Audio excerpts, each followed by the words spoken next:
Hello guys, today in this video we are going to talk about or discuss about the short story entitled An Astrologer's Day written by R.K. Narayan. So guys, first of all, introduction to the author. R.K. Narayan was born in 1906 in a village named Rashipuram of Salem district, Madras. R.K. Narayan is a writer of considerable merit. He observes life in its depth and variety.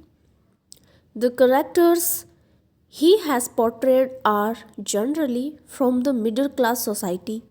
He has a keen eye for the comedic in life around him.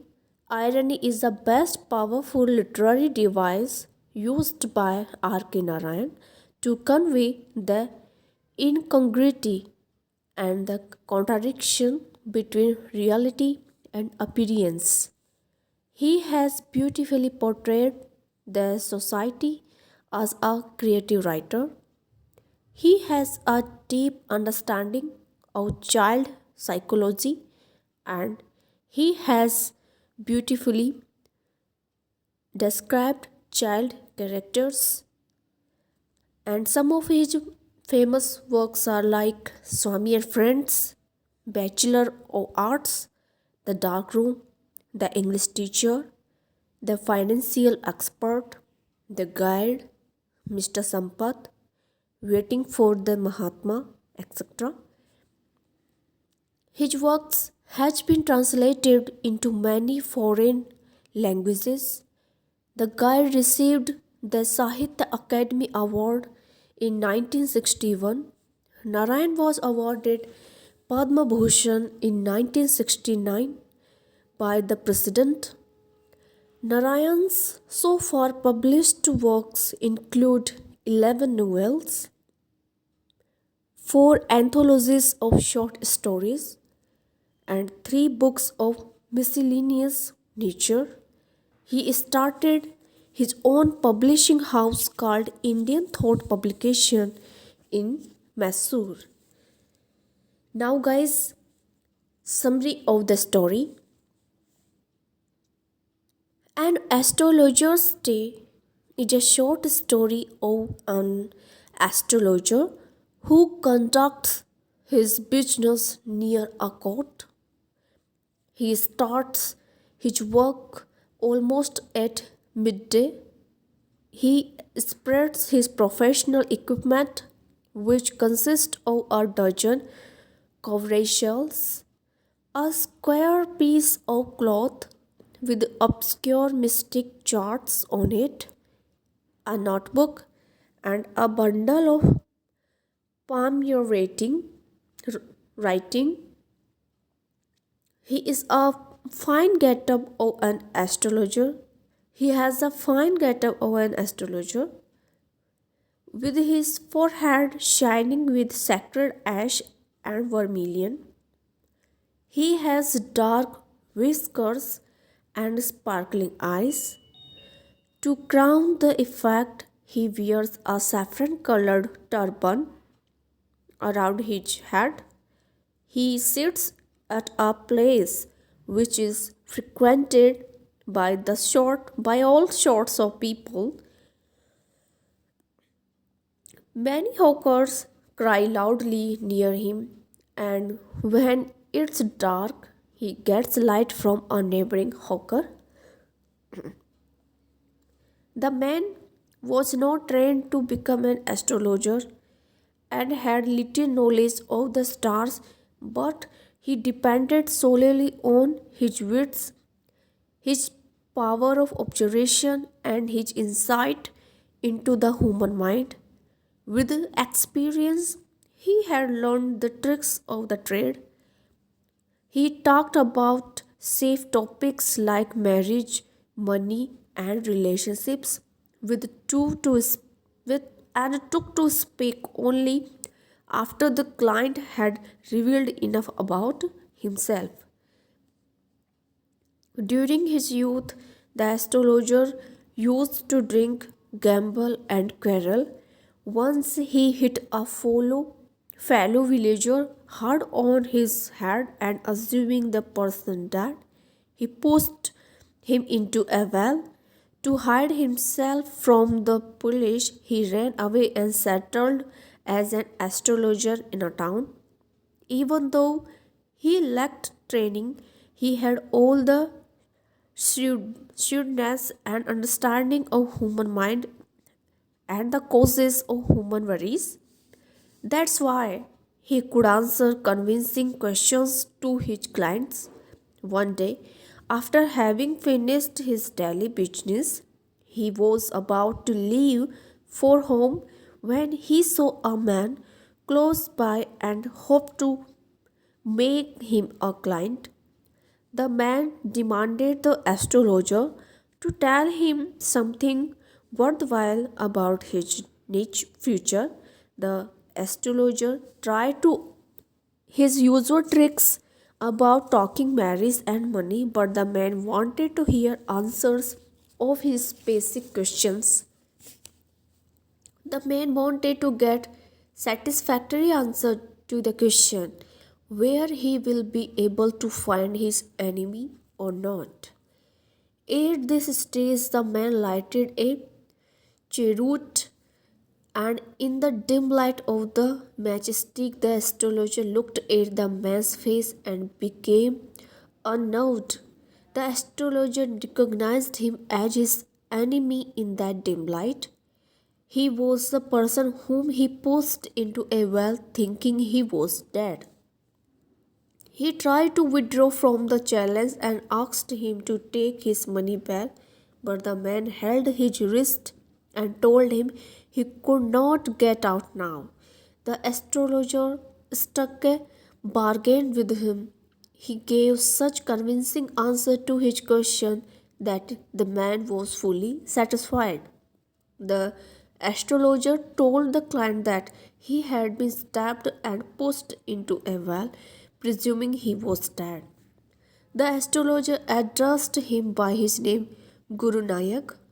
That impressed Guru Nayak, and he told the astrologer that he was out to seek out the man who stabbed him so that he can take the revenge.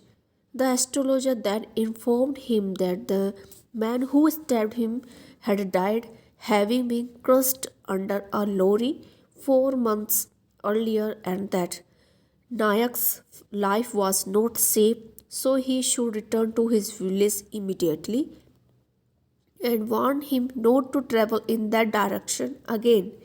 Satisfied with the answer, Nayak gave him some coins and left, feeling happy at the thought that the man he wanted to kill was already dead. The astrologer came home and told his wife that a big load was off his mind that day because he had discovered that the man he thought he had murdered years back in his native village and because of whom he had left home was in fact alive. He also realized that Nayak had given him less money than he had promised. Now guys, this is the summary of the story. Now guys, irony used in the story and astrologer's day. So guys, in the story an astrologer's day, irony is ever present.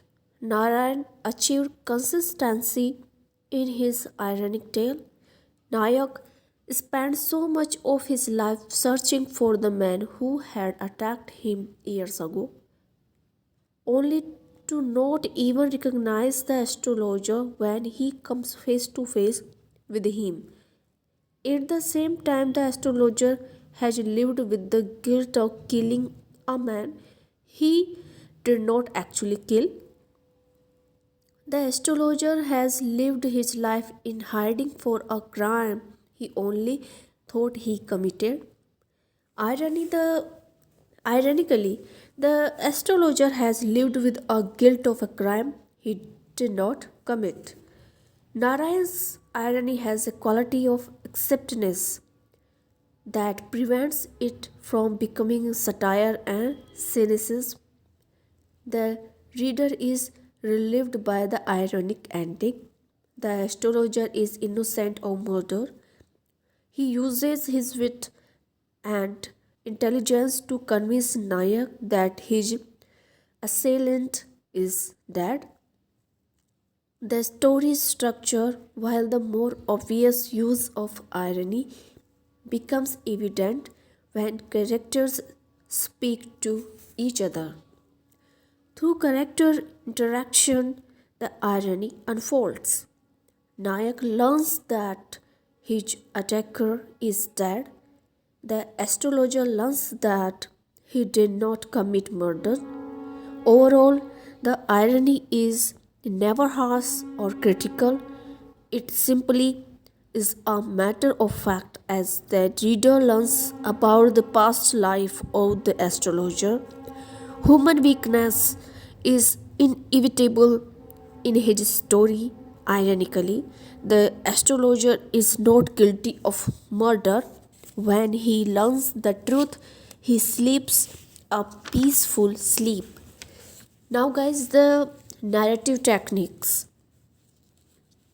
The story builds up certain suspense in the mind of the readers regarding the circumstances that had compelled the protagonist to leave his village all of a sudden without any plan or preparation and take to astrology to eke out a living on in the town. The revelation unties many knots merely hinted at earlier and weaves the parts into a unified whole. It is a logical climax, raised dramatically. Now, guys, style and technique. An Astrologer's Day is the title story of a collection by Narayan published in 1947. It is also the first story in Malgudi Days, a retrospective volume that includes stories from several decades. It is typically of Narayan's work not only in its themes but also in its style and structure. The distinctive appeal of Narayan's stories derives in part from tension between their strong emphasis on plot and their extreme brevity. An astrologer's tale, like most of Narayan's stories, is very short, less than 5 pages long.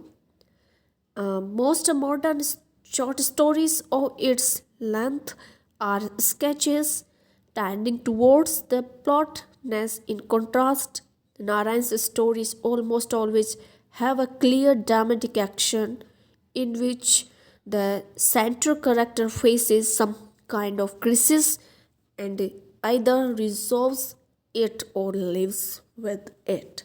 So, guys, this is a very beautiful story, and you must read it out and enjoy it. Thank you.